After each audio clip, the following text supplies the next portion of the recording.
Ya, sini masuk, Pak. Dan untuk mengetahui perkembangan pemeriksaan dua mantan menteri di KPK pada hari ini, saat ini kami mengajak Anda untuk bergabung dengan jurnalis Metro TV, ada Jose Nicole langsung dari gedung KPK di Jakarta. Jose, selamat sore. Apakah pemeriksaan terhadap para mantan menteri sudah selesai? Ya baik, selamat sore Jessica, Gemma dan juga pemirsa. Sejak tiba pada sekitar pukul 9.15 dan 9.30 waktu Indonesia Barat, kedua mantan menteri era Presiden ke-7 Republik Indonesia Joko Widodo masih dimintai keterangannya oleh Komisi Pemberantasan Korupsi. Artinya ketika tiba pada sekitar pukul 9 pagi tadi, sudah kurang lebih sekitar 5 jam kedua mantan menteri tersebut dimintai keterangannya dan diperiksa secara paralel terpisah dari tim dari Komisi Pemberantasan Korupsi. Tadi juga kami sempat memintai keterangan daripada juru bicara KPK dan menanyakan bagaimana perkembangan daripada pemeriksaan yang dilakukan kepada dua mantan menteri tersebut dan mengatakan bahwa untuk diminta waktu cukup sabar begitu ya, agar nantinya proses perkara ini dapat lebih terang, terutama berkaitan dengan KPK yang memberi sinyal bahwa baik itu berkaitan dengan Google Cloud maupun berkaitan dengan kuota haji, ini dapat dinaikkan satu tingkat dari penyelidikan menjadi penyidikan.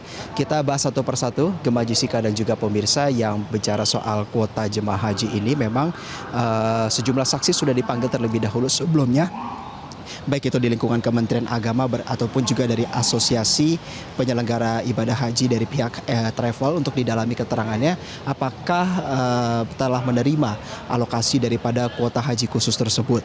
Dan dari pihak Kementerian Agama juga sebelumnya Dirjen Penyelenggaraan Haji dan Umroh Hilman Latif juga telah dimintai keterangannya untuk menjabarkan lebih lanjut secara teknis tentang pembagian terhadap kuota tersebut.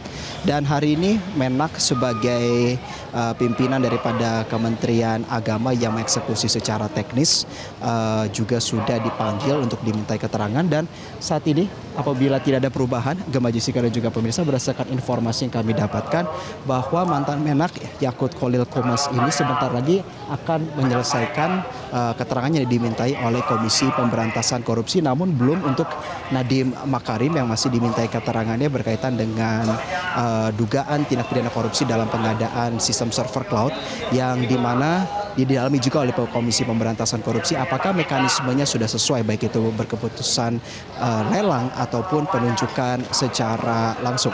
Kami akan menanti perkembangannya seperti apa, Gemma, Jessica dan juga pemirsa. Untuk sementara demikian yang dapat kami laporkan, kembali ke Anda di studio. Iya, Jose, satu lagi untuk konfirmasi, apa yang ingin digali penyidik KPK dari pemeriksaan dua mantan menteri tersebut pada hari ini?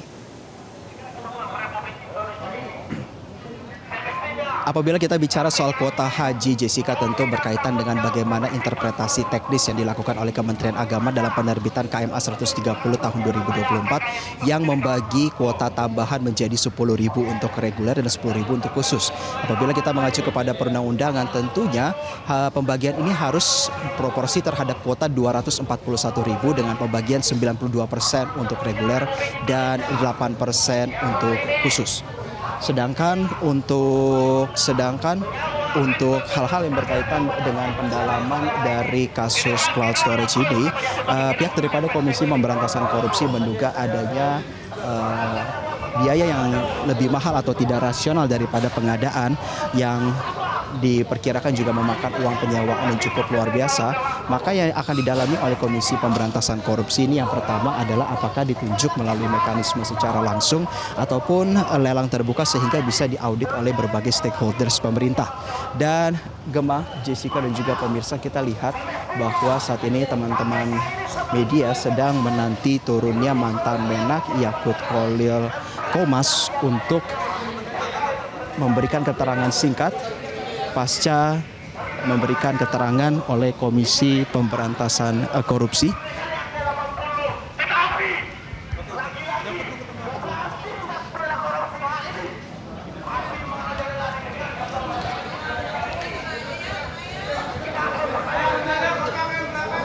Ya, saat ini visual yang Anda saksikan merupakan situasi terkini dari lobi Gedung Merah Putih KPK, di mana kita melihat dari resepsionis ini menanti turunnya mantan Menak Yakut Khalil Qomas setelah kurang lebih diperiksa sekitar 5 jam di Gedung Merah Putih KPK.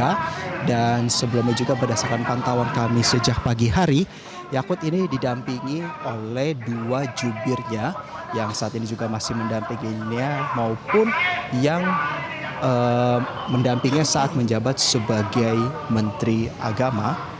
Dan juga ada beberapa diantaranya merupakan loyalis daripada GP Ansor maupun staf pribadinya.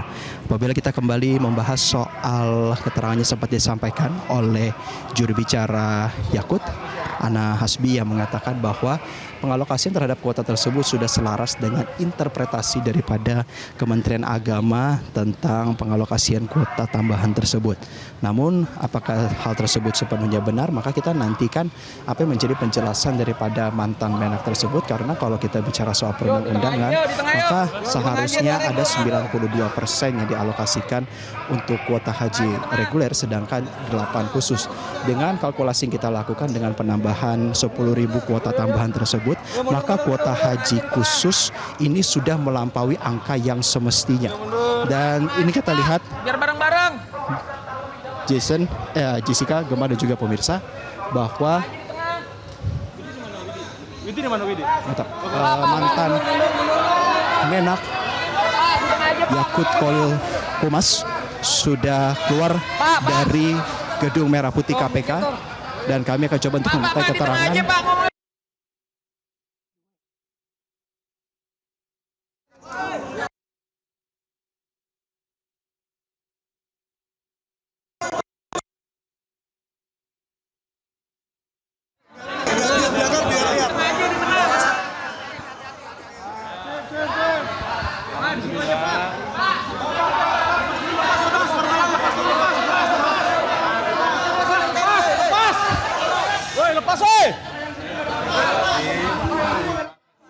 Akhirnya saya mendapatkan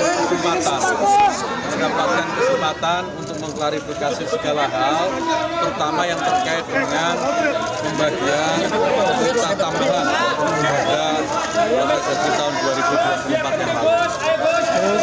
Lanjut, Gus.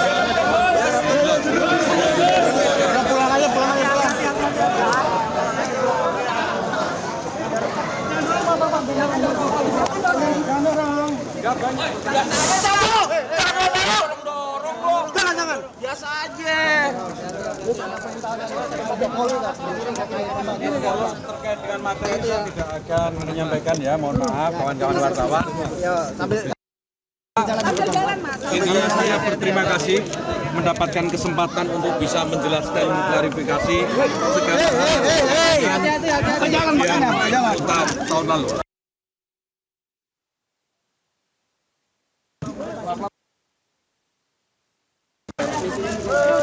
Makasih ya teman-teman. Makasih teman-teman.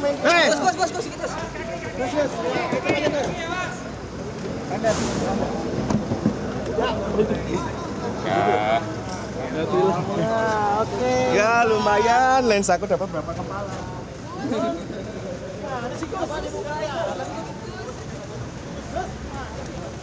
Banyak juga nggak apa-apa.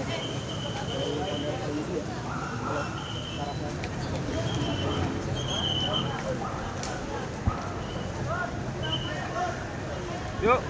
Ya, Gemma, Jessica. Oke.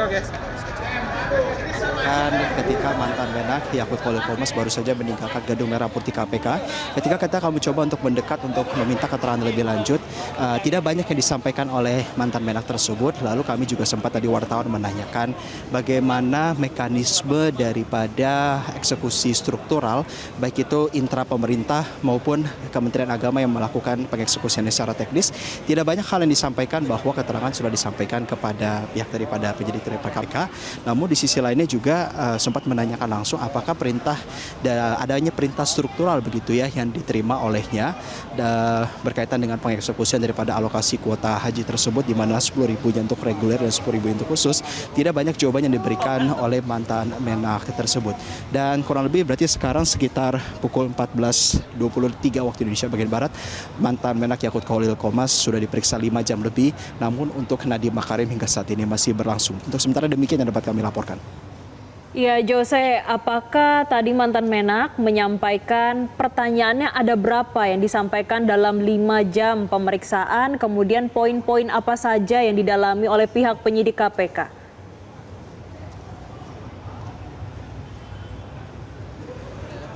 Ya, karena situasinya cukup riuh, Jessica dan juga pemirsa, hal terlalu teknis yang kami lihat dan coba kami tanyakan kepada Menak juga tidak terjawab terlalu rinci begitu yang disampaikan. Namun kami mendengar bahwa mantan Menak Yakut Khalil Qomas mengucapkan terima kasih atas proses permintaan keterangan yang sangat kooperatif oleh Komisi Pemberantasan Korupsi berkaitan dengan perkembangan kasus ini.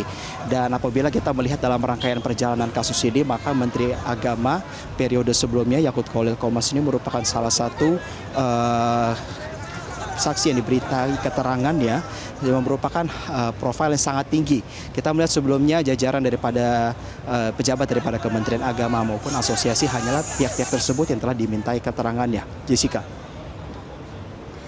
Iya, Jose, tadi ketika Yakut Khalil Qomas datang ke KPK, ia ditemani oleh pihak juru bicara dari milik dari Yakut Khalil Qomas. Apakah Anda mendapatkan statement atau pernyataan dari juru bicara Yakut Khalil Qomas ketika tiba di KPK dan apa yang disampaikan?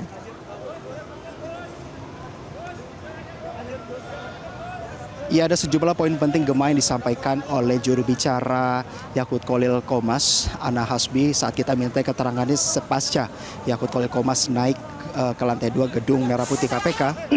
Yang pertama adalah berkaitan dengan bagaimana penjabaran lebih teknis yang dilakukan dari pengalokasian kuota haji 10.000 untuk reguler dan 10.000 untuk khusus tersebut.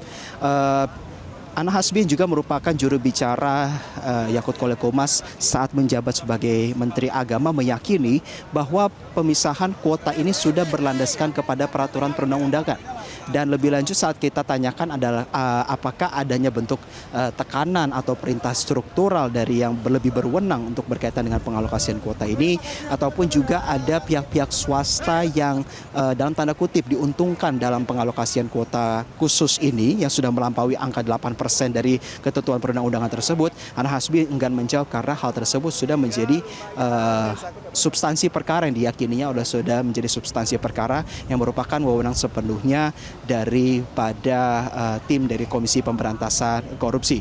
Dan lebih lanjut juga tadi kita sempat menanyakan apa saja yang dibawa oleh mantan Menak tersebut, yang dikatakan oleh Ana Hasbi hanya membawa satu berkas yang berisi SK pengangkatan Yakut Khalil Qomas menjadi Menteri Agama periode sebelumnya. Gema. Baik, terima kasih Jose Nicole atas laporan Anda langsung dari Gedung KPK Jakarta Selatan. Selamat kembali bertugas. Dan pemirsa, demikian breaking news saat ini. Sesaat lagi Newsline akan kembali hadir untuk Anda. Terima kasih dan sampai jumpa. Jelajahi cara baru mendapatkan informasi. Download Metro TV Extend sekarang.